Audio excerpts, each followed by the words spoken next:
Ya, vamos a hablar de la influencia gnóstica en la vida cristiana.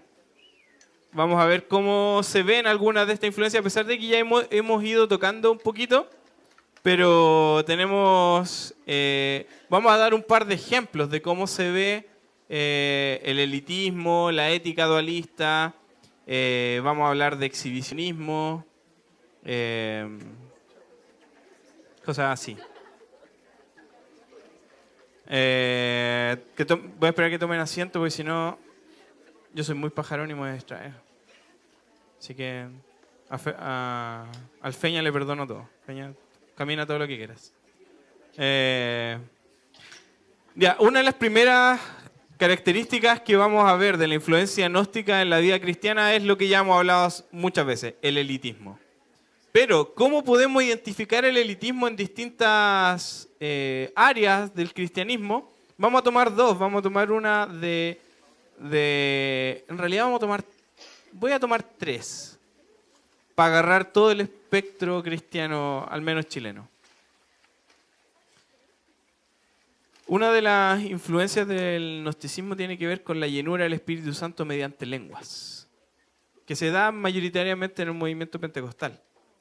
De hecho, yo antes de llegar a la Viña, mi papá era pastor de una asamblea de Dios. Y él me decía que si yo no había recibido el bautismo de lenguas, yo no era cristiano todavía. ¿Qué genera eso? Genera que una persona que nunca recibió el bautismo de lenguas no es realmente una persona espiritual. En el mundo que se movía mi papá en ese tiempo era centros de rehabilitación. Entonces, las personas que llegaban generalmente venían con ya cierta información de cristianismo porque venían de poblaciones donde se había metido la iglesia pentecostal. Entonces estas personas sabían que había que hablar en lenguas. Y en un momento yo recuerdo a mi hermano haciendo como que hablaba en lenguas. Pero si tú recibías... En la Viña creemos que la llenura del Espíritu Santo se produce al momento de la conversión. Eso es lo que creemos en la Viña. No creemos que hay un segundo bautismo del Espíritu Santo que si tú tienes la manifestación del don de lenguas, eres ya realmente un cristiano. Sí creemos en las constantes llenuras del Espíritu Santo, que es lo que vemos cuando oramos por una persona, está siendo ministrada, o Dios se mueve en una persona, y hay un don que se está manifestando, etc. Pero esta idea de que se necesita una manifestación extra generó el elitismo de decir los que no han recibido esto todavía no son parte de. Entonces es una influencia dentro del gnosticismo en el movimiento pentecostal. Nosotros como movimiento carismático tenemos otra, que es el restauracionismo. ¿Qué es el restauracionismo? La idea de que la iglesia tiene que restaurar los 5 ministerios de apóstol, profeta, pastor, evangelista y maestro para que la iglesia sea realmente gobernada como Dios quiso. De ahí viene todo el movimiento apostólico profético. Grandes iglesias como Bethel, por ejemplo, tienen esta forma de gobierno. IHOP, y así, iglesias famosas dentro del mundo carismático que podemos conocer. El apóstol Maldonado. Wimber en algún momento le ofrecieron ser apóstol, le dijeron, tú deberías llamarte apóstol. Se lo dijo una persona que era parte de la Viña, que fue Peter Wagner. Peter Wagner fue el que dio el paso para estandarizar esto de los 5 ministerios. ¿Qué genera esto? Genera la idea de que, no sé si habían escuchado esto, que los 5 ministerios son la mano y el apóstol es el dedo gordo porque los contiene todos. Contiene todo el resto de los dones. Entonces el apóstol el que puede hacer evangelismo y puede predicar y profetiza, etc. No sé si habían escuchado esta definición. Hay un libro que se llama Cultura de Honor, de Danny Silk. Y ese libro expone esto, pero así, en todo su esplendor. Tiene un capítulo muy bueno acerca de cómo tratar con el pecado en la iglesia. Yo creo que de los mejores capítulos de tratamiento de pecado en la iglesia se lo leí a él. En el mismo libro que habla de que la iglesia tiene que restaurar los 5 ministerios para que el reino de Dios venga. De nuevo, dones no requiere aprobación. Pero el restauracionismo genera este elitismo. El apóstol está allá, arriba. Y el apóstol es el que tiene la máxima autoridad en la iglesia. Y por ende la iglesia tiene que ordenarse, gobernarse en torno a estos 5 ministerios.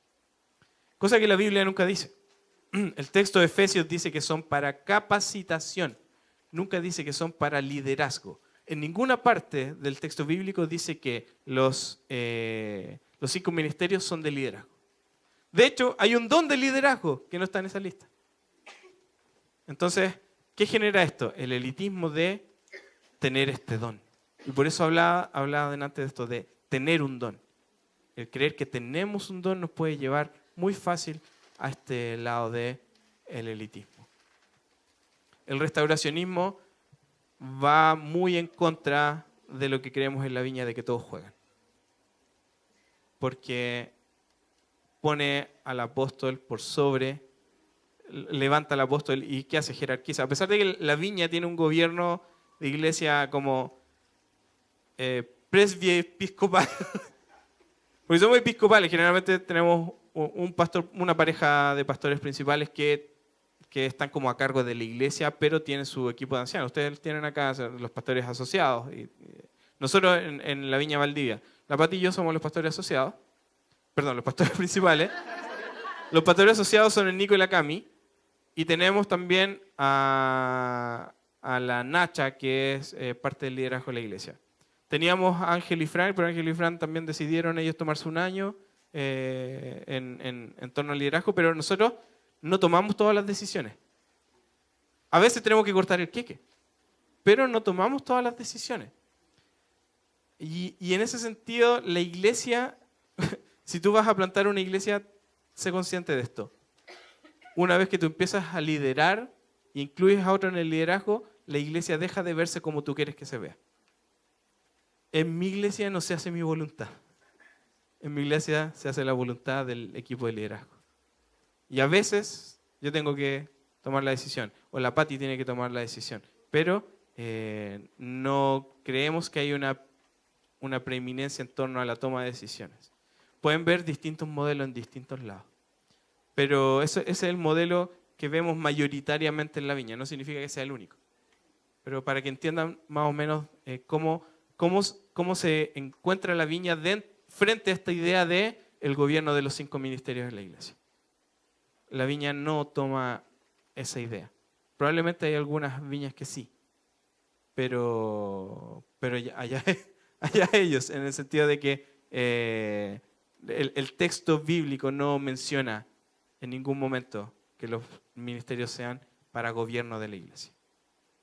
¿Cuál es el lenguaje bíblico de gobierno de iglesia? Ancianos y obispos. Es el único término que toma. Y de hecho, la palabra pastor en el Nuevo Testamento aparece 2 veces. Y las 2 veces se refiere a Jesús. Y una vez se refiere a Jesús y la otra se refiere a una actividad, no a un título. Entonces, yo personalmente creo, y esto lo hablé con Steve Nicholson una vez, que los que ahora somos pastores de iglesia en realidad no tenemos necesariamente el don de pastorado. A mí me cuesta mucho, esa área me cuesta mucho. He tenido que sufrir y sudar para hacerme el hábito de llamar a las personas, etcétera, porque no es algo que sea natural. Yo soy un introvertido, pero así, yo necesito descansos sociales.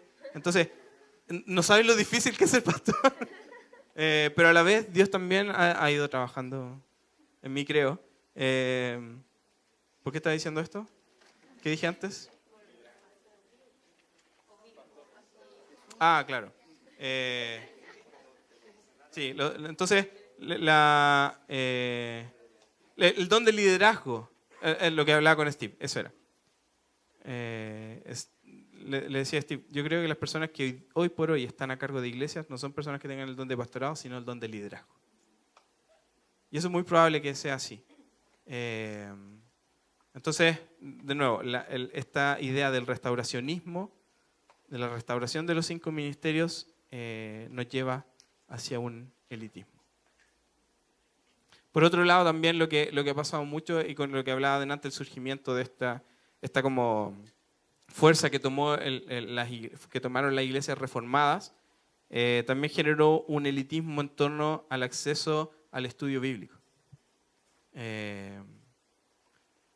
Y eso es una respuesta a algo que se generó durante el movimiento pentecostal, algo que se llamó el antiintelectualismo.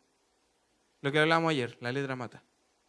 Hubo una contrarrespuesta, y esa contrarrespuesta fue el espíritu, y esto está influenciado por el modernismo, el espíritu, los fenómenos del espíritu en realidad son solo cosas humanas.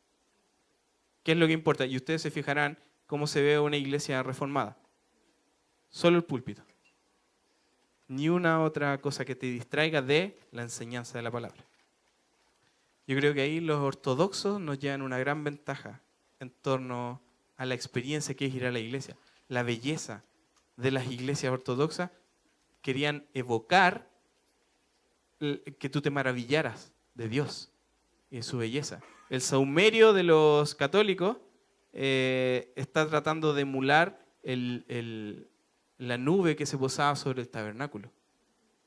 Y esa experiencia la hemos ido perdiendo. Yo creo que una mirada hacia el mundo ortodoxo nos ayudaría a recuperar estas cosas que son parte de la experiencia humana con Dios. Una vez estábamos en una reunión de la Viña Valdivia, habíamos vuelto de la pandemia y como que había un momento muy rico de comunión y todo, y una chica de la iglesia sale del domo y dice, oh, siento olor a flores. El tema es que si han ido al domo, no hay flores. Hay muchos árboles, pero no hay flores. Y ella dijo, esto no tiene sentido, no hay ni una flor. Y ella dijo, esto puede ser el aroma de la presencia de Dios. Y me hizo tanto sentido. Y el Edén, si es un jardín, obviamente tenía que oler a Valdivia.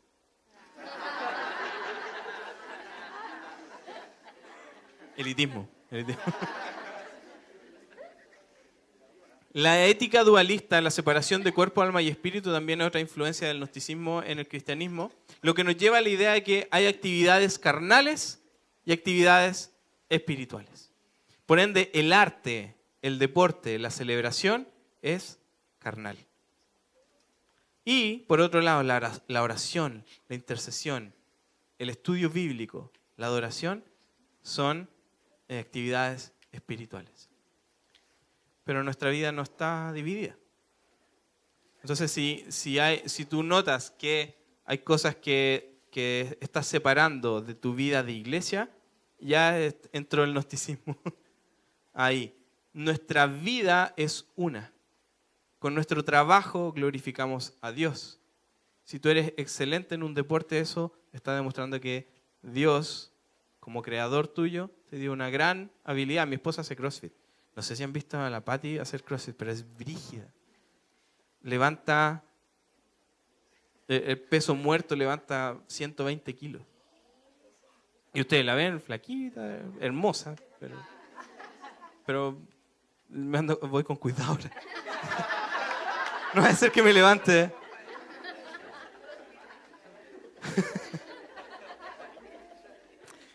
¿Qué pasa con esta separación? Esta separación de lo carnal y lo espiritual. Puede llevar a una exageración y una jerarquización de lo espiritual y por ende un desdén a la vida fuera de la iglesia. Una consecuencia de esto entonces va a ser la manipulación espiritual, que puede llevar al abuso espiritual. Entonces la manipulación, les voy a contar una historia. Estaba en un campamento, no de la viña, y estoy traduciendo a un personaje que viene de un país europeo. Y este personaje está orando por la gente y la empuja, la empieza a empujar. Y yo estoy traduciendo y estoy atajando a la persona para que no la bote. Y yo estaba enojadísimo, pero estaba enojadísimo. Y el gallo me dice, such a holy moment. Es como un momento tan santo. Y yo le digo, yeah, we don't have to push it. No tenemos que empujarlo, así como tratar de fingir que es más espiritual de lo que es, haciendo el juego de palabras como que no lo empujes. Hemos visto muchas veces eso, la empujada para que se caiga. O, por otro lado, la gente que se pega al show y que realmente no está pasando nada. Hace un par de semanas vimos un caso en un campamento y tuvimos que intervenir.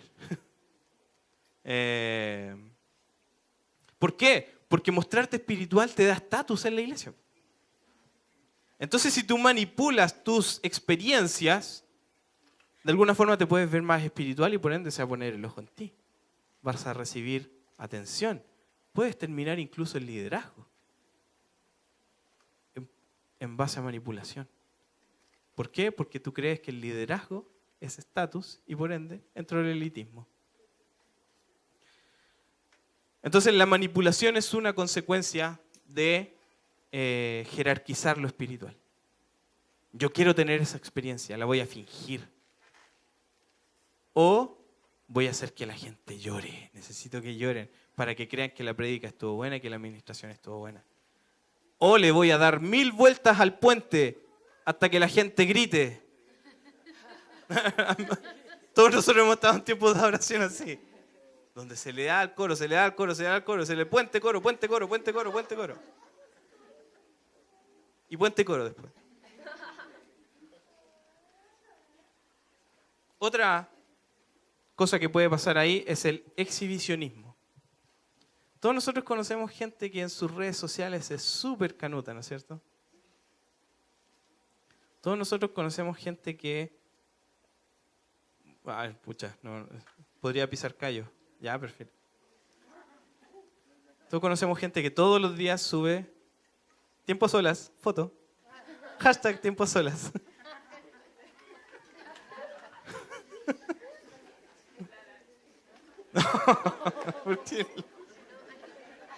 Ojalá le van a subir algo canuto.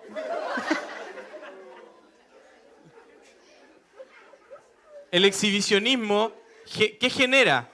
La idea de que tu vida espiritual es increíble. Siempre me acuerdo del ejemplo de Todd White. En uno de los documentales de Todd White, parte diciendo esto. Yo me levanto en la mañana y lo primero que pienso es Cristo. Lo segundo que pienso es Cristo. Y yo dije, mentiroso. Yo lo primero que pienso cuando me levanto es que tengo que ir al baño. Lo primero que pienso es que la Albita, mi perrita, está en una posición que no la quiero molestar porque sigue durmiendo, entonces tengo que ver cómo me levanto.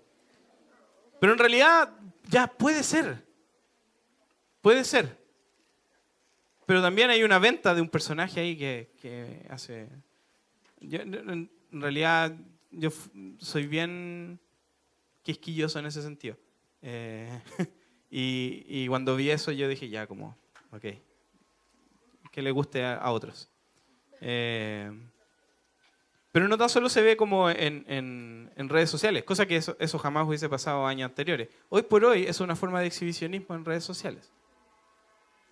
Pero también, todos conocemos gente que en el momento de administración sí o sí tiene que dar una palabra.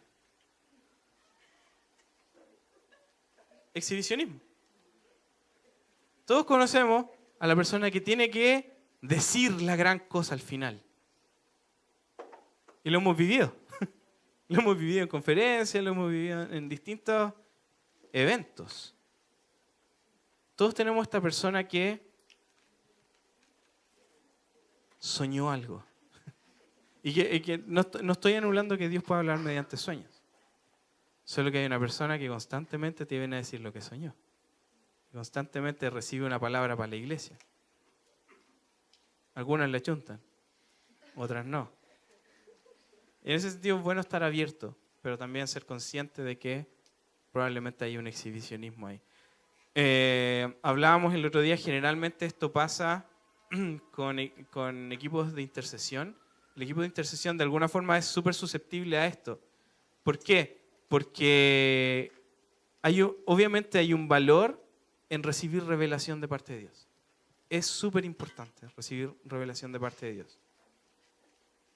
Pero un pastor muy querido tuvo que cerrar al menos 3 equipos de intercesión en su iglesia, porque todos caían en lo mismo, que no se podía hacer nada si no se le consultaba al equipo de intercesión primero. Eso es exhibicionismo. ¿Se dan cuenta que esto está metido así como en cositas? Que son cositas, pero revelan lo que está pasando. Y así el exhibicionismo puede tomar muchas áreas. Cuando uno quiere sobreexponer algo para generar un personaje en torno a tu vida espiritual, eso es exhibicionismo. Ahora, esto está íntimamente relacionado a la capacidad de recibir revelación. Una expresión del elitismo tiene que ver con que hay gente que recibe revelación y se empezó a ocupar este lenguaje. Hay gente que recibe revelación y hay gente que recibe remas. No sé si habían escuchado eso. Cosa que la Biblia nunca ocupa como 2 categorías distintas. Rema es una revelación común y corriente. De hecho, se ocupa para referirse a Jesús incluso. No es que haya una revelación oculta en la Biblia. De hecho, eso pasa porque nuestro entendimiento de la Biblia es casi esotérico, en el que pensamos que la Biblia solo puede ser entendida mediante códigos o revelaciones. La Biblia fue escrita para ser entendida. Os lo voy a repetir. La Biblia fue escrita para ser entendida. Que haya sido escrita en otro siglo implica que nosotros nos tenemos que acomodar a la cultura de ese tiempo. Pero la Biblia fue escrita para que las personas que la leyeran la entendieran a la primera. Al menos el macro. ¿Qué tenemos que hacer nosotros? Porque estamos viendo en otro siglo. Es como que yo me vaya a Francia y me bajo en el aeropuerto y me quiero ir a comprar una sopaipilla. No voy a encontrar, pues. ¿Qué me voy a encontrar allá? Un eclair, croissant, crème brûlée. Lo que pasa es un intercambio cultural ahí. Y yo soy el que me tengo que acomodar. Yo llego al texto bíblico y yo tengo que acomodarme. Pero la Biblia fue escrita para ser entendida. Por eso nosotros como Viña Valdivia tomamos la decisión de que todos nuestros estudios bíblicos y todas nuestras predicaciones de domingo solo se basan en textos bíblicos. Nosotros solo estudiamos textos bíblicos y muy rara vez hacemos predicaciones temáticas. La primera decisión fue porque dijimos con la Pati no tenemos experiencia, pero la Biblia tiene más experiencia que nosotros, así que vámonos para allá. Pero después vimos que Dios estaba haciendo algo ahí. Y no creo que sea algo que sea exclusivo de la Viña Valdivia. Todos nosotros podemos estudiar la palabra de Dios, conocerla profundamente y podemos empezar a vivirla. ¿Qué pasa con esto? Que como se necesita mayor revelación, empezamos con las interpretaciones alegóricas. Y empezamos a alegorizar el texto y cuando lo alegorizamos tendemos a ponernos raros. Hace un tiempo vi un live de una iglesia donde hablaban de Isaías 4. Y en Isaías 4 habla de unas vírgenes que se quieren casar con alguien. Los voy a buscar, se los voy a leer.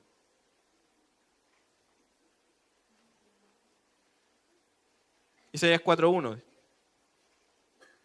En aquel día 7 mujeres se aferrarán a un solo hombre y dirán: De alimentarnos y de vestirnos, nosotras nos ocuparemos. Tan solo déjanos llevar tu nombre. Líbranos de nuestra vergüenza. Ese texto.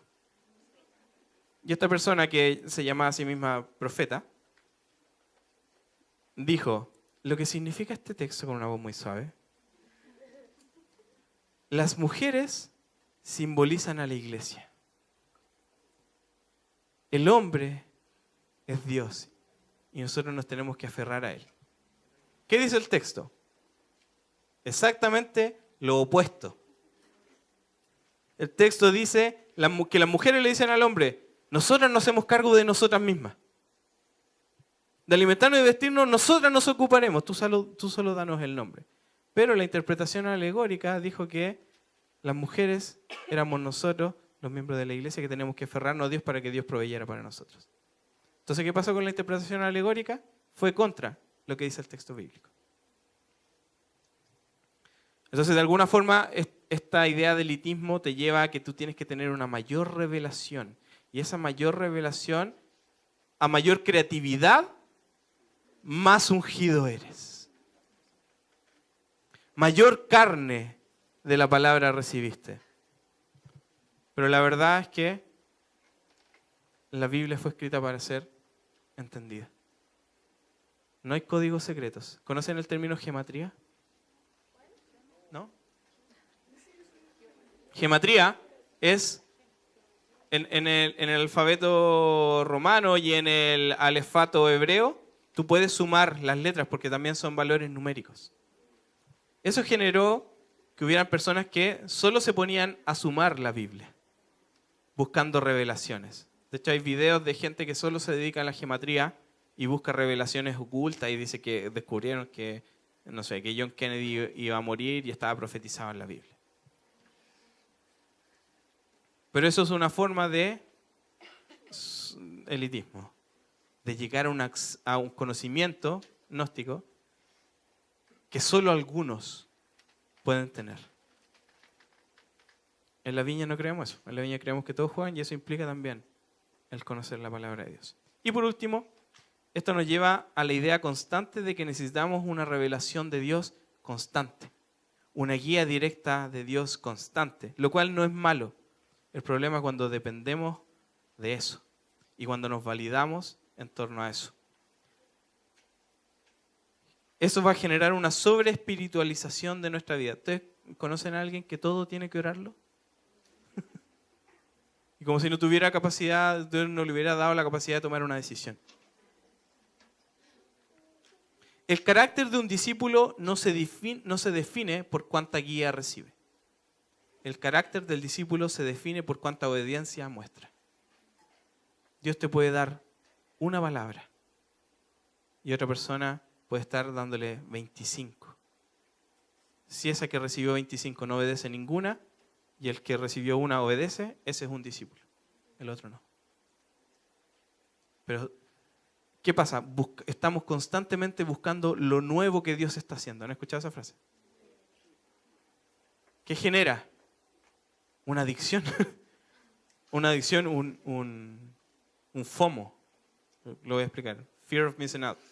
El miedo a perderse lo que está pasando. Cuando Dios lleva haciendo lo mismo durante 2000 años. La expansión del reino de Dios. Sanen a los enfermos, echen fuera demonios, hagan discípulos y bautícenlos en el nombre del Padre, del Hijo y del Espíritu Santo. Esa es nuestra misión. Probablemente hayan ciertos enfoques que Dios esté dando en algún momento, pero la misión del reino no cambia. Nos podemos volver adictos a recibir constantemente una guía de Dios sin seguir ninguna. ¿Por qué? Porque eso nos va a demostrar que tenemos un oído súper afinado con Dios y estamos más conectados con Dios y por ende somos más espirituales. Es importante esto. Si Dios te habló, obedece. Obedece la última orden que Dios te dijo. Probablemente hay algunos que le estén haciendo el quite a cosas que Dios le ha estado hablando. Solo quiero animarte a que no pierdas el tiempo y lo hagas. Y no esperes de que Dios diga, ok, voy a tener que llamar a otro. ¿Qué puede pasar?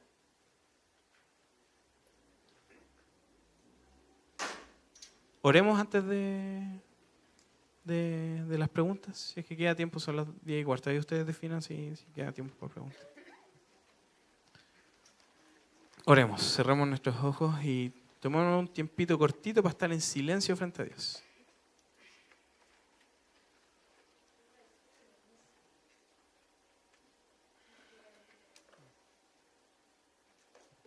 Guardemos silencio.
Ok, hay algunos de ustedes que están recibiendo certezas de parte de Dios, de cosas que Dios le había hablado y se las está recordando.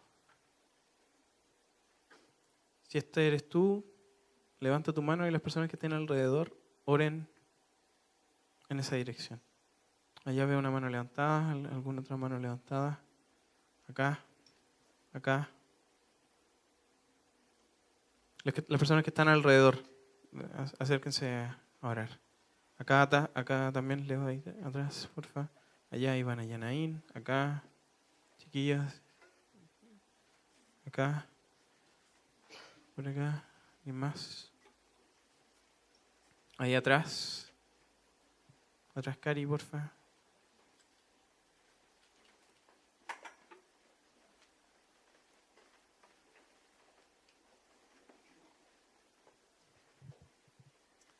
Espíritu Santo, ven.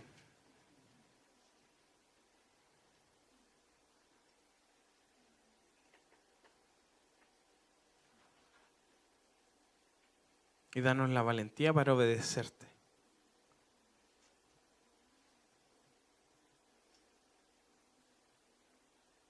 Y te pido, Dios, que hoy día rompas las barreras que han estado evitando que tu voluntad sea hecha. Y si eso implica también sistemas de pensamiento que hemos armado en nuestra mente, que hoy día caigan ante el trono de Jesús.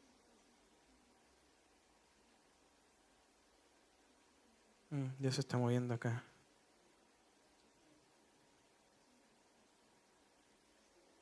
Si hay alguien más que no quiso levantar la mano, te doy una segunda oportunidad y que lo hagas.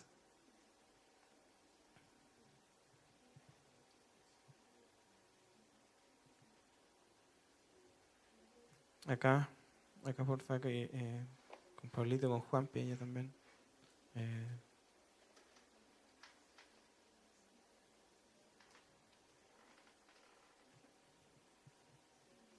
Con la Pali acá, por favor. Los que estén autorizados a ministrar también, si sienten algo de parte de Dios.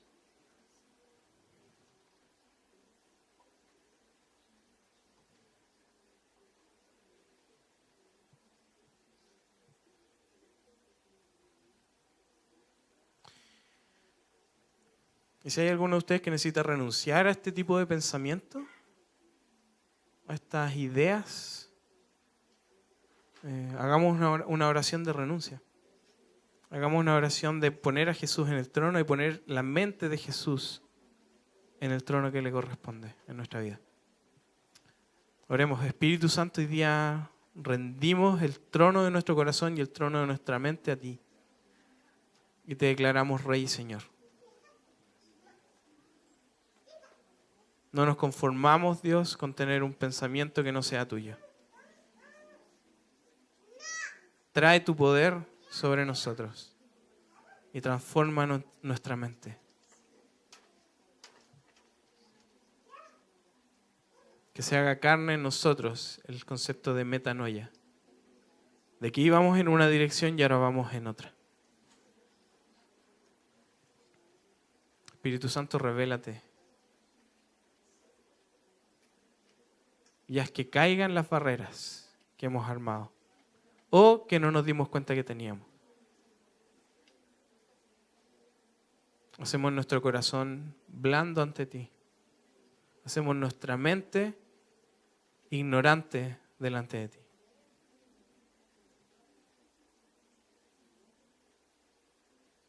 Y lo abandonamos todo por seguir tu reino. Abandonamos todo pensamiento que se está interponiendo en el avance de tu reino. Ven, Espíritu Santo, ven con poder.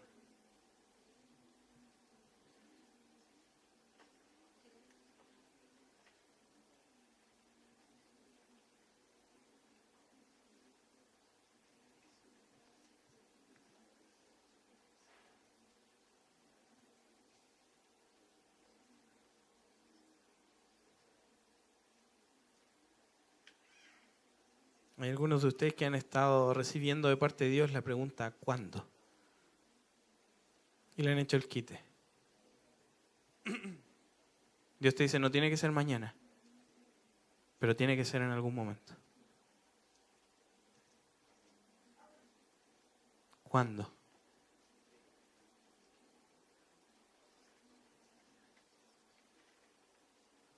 Espíritu Santo, tú nos has sellado con tu promesa y caminamos en la promesa que tú has puesto delante de nosotros.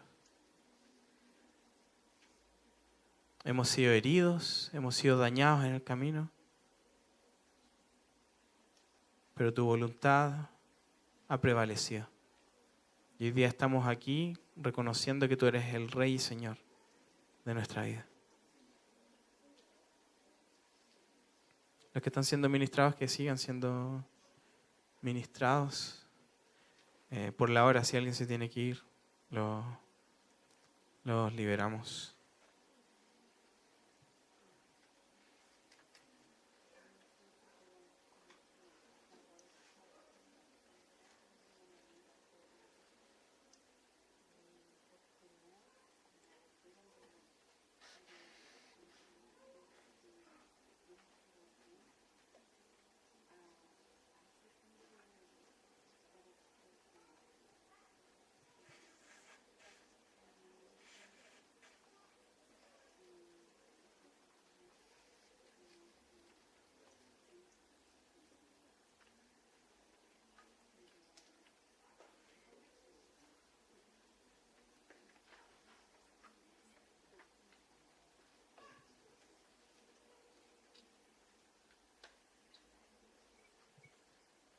Si está siendo ministrado, mantente ahí, pero cierro la sesión. Jamie y Silvia, no sé si tienen algo más ustedes que entregar o ver, pero mañana entonces empezamos a las 10 de la mañana.